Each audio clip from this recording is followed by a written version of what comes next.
Hello everyone, Matt Watson here from CarWow, and I'm here with the new BMW M8, and of course I'm going to give it a jolly good reviewing. And to do that, I'm going to talk you through the design upgrades, classic M door mirrors, show you around the cabin.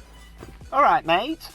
Measure its performance. That bucked off the line. Test it on track. No, too late. Drive it on road. And I don't care, because I like my BMW. See how much fun it is. Hello. And of course, yeah, I'm going to poke it with a stick. I'm going to need a bigger one. Anyway, on with the video.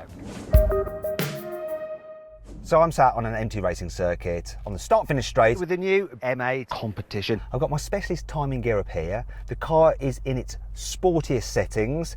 I'm going to launch it to see how quick it is over the standing quarter mile. Can it beat the M5? The best time I've got out of an M5 competition is 11.1 seconds, which is the same time I've got out of an AMG GT 4-door. Let's do it. Come on then, me old mate. That bucked off the line. Come on, what you gonna do? It's certainly feeling very quick. Very quick. And there is the time. There is the time. Right.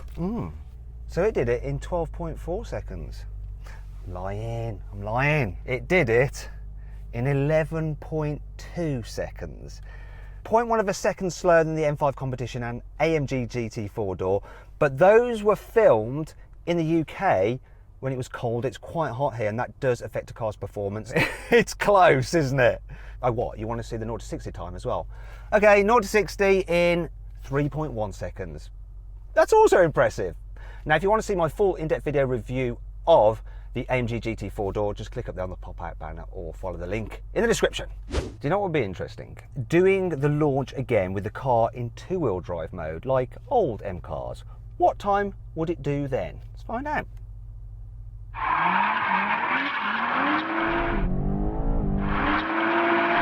Well, that's hard. It's going sideways mentally.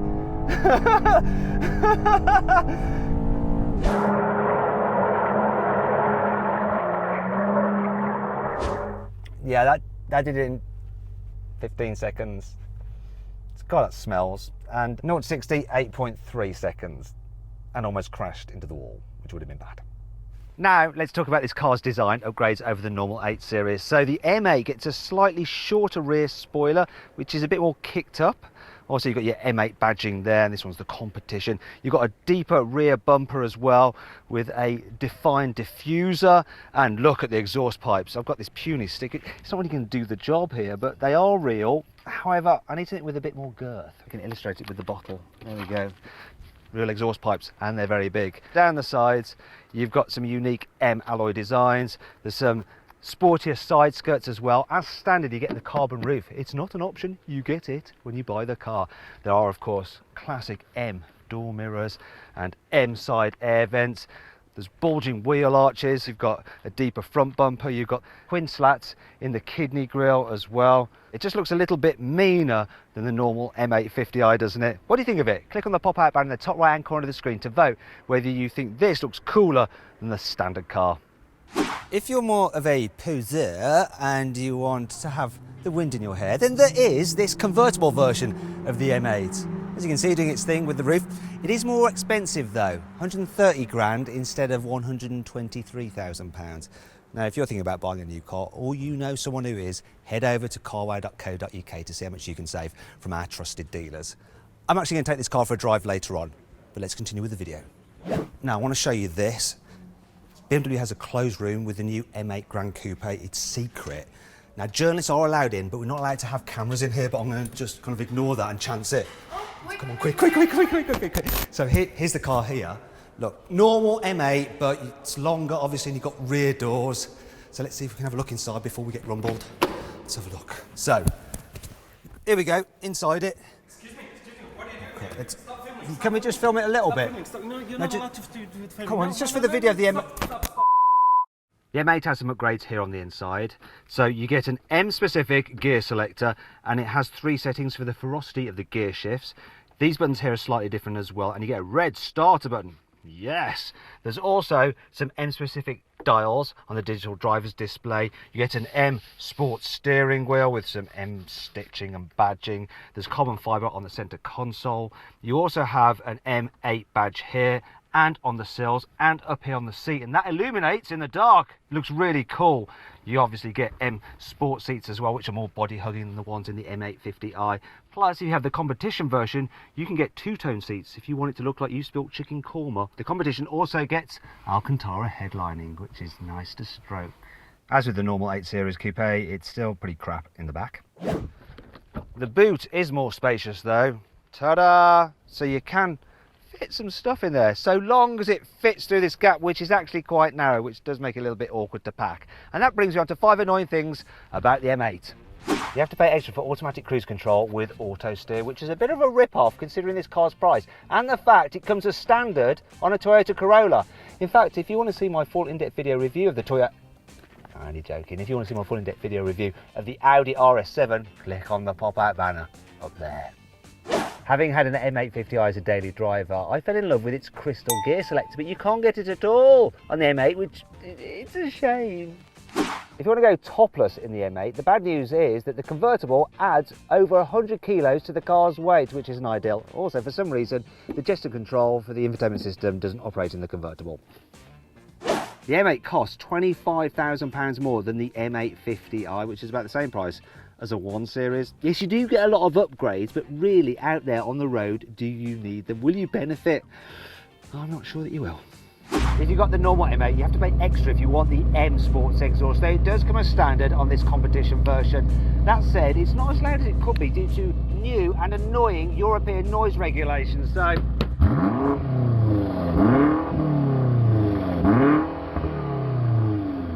it's all right, but it could have been so much better. My advice to you is get an aftermarket system immediately. It's not all negative though. Here's 5 good things about this car. There's some special M buttons here, M1 and M2, and you can configure them for the engine response, the chassis, the steering, the 4-wheel drive system and the brake. You can actually alter the responsiveness of the brake. Though, just to be clear, when you give it full beans on the brake, you do get maximum braking no matter what mode you're in. The M8 has some serious chassis upgrades over the M850i. So let's start at the front. You have stiffer springs, high performance dampers, the car also sits lower to the ground, and the stiffer anti-roll bars as well. Now we move on to this plaque here, which adds bracing to the front subframe. You have that on the M5, but here on the M8, they've actually extended it out to the sills to provide even stiffer strengthening. Another thing to note is this, the oil pan is made out of metal. On the M850i, it's plastic. This helps cool the oil better.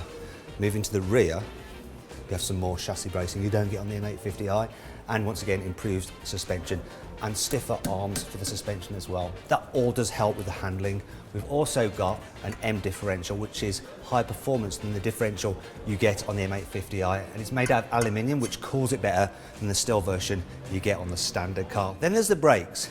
So they're improved in terms of the pistons, the calipers, and also the brake pads and the discs over the normal M850i, but you can also get carbon ceramics, which you can't on the standard car. Finally though, the track at the rear is slightly wider, which helps improve the stability. This car may be 4-wheel drive, but you can put it into 2-wheel drive if you want to be a little bit naughty.